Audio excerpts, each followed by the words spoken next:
শাপলা তোলার জন্য ওরা শাপলা তুলতে গিয়েছিল।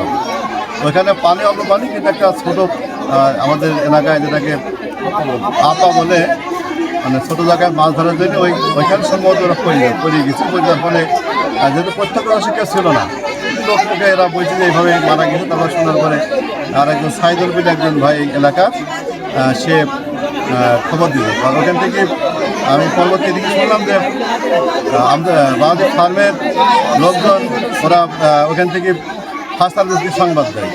আমি যখন আসি এলাকায়, তখন এলাকার লোকজন ওই মোটর সাইকেল যোগে বিনোদনকে হাসপাতালে নিয়ে যায়, আর এই লাশটাকে পরে খুঁজে পায়। হঠাৎ একটা গর্তের মধ্যে পড়ে যাওয়ার পরে 4 জনই মারা যায়। স্থানীয় লোকজন 3 জনকে মৃত অবস্থায় উদ্ধার করে এবং 1 জনকে এরা খুঁজে পাচ্ছিল না, যার কারণে আমাদের কাছে ফোন দেয়। আমরা এখানে এসে আমাদের ফায়ার নামাই।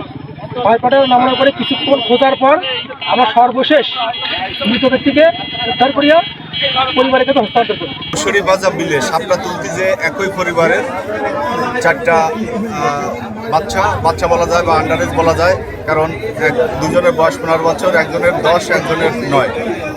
শাপলা ফুল তুলতে গিয়ে বিলে শাপলা ফুল তুলতে গিয়ে মানে শাপলা ফুল যেখানে ছিল ওইখানে গভীর পানি থাকাতে প্রথমে একজন পড়ে যায়। ধারণা করা হচ্ছে পরবর্তীতে একজন আরেকজনকে বাঁচাতে গিয়ে আরেকজনকে বাঁচাতে গিয়ে 4 জন একই জায়গায় পানিতে ডুবে মৃত্যুবরণ করে। পরবর্তীতে স্থানীয় লোকজন এবং ফায়ার সার্ভিসের সহযোগিতায় তাদের 5 ঘটিকায় অনুমান বিকালবেলা 5 ঘটিকায় তাদের উদ্ধার করে আইনগত ব্যবস্থা প্রক্রিয়া দিয়ে।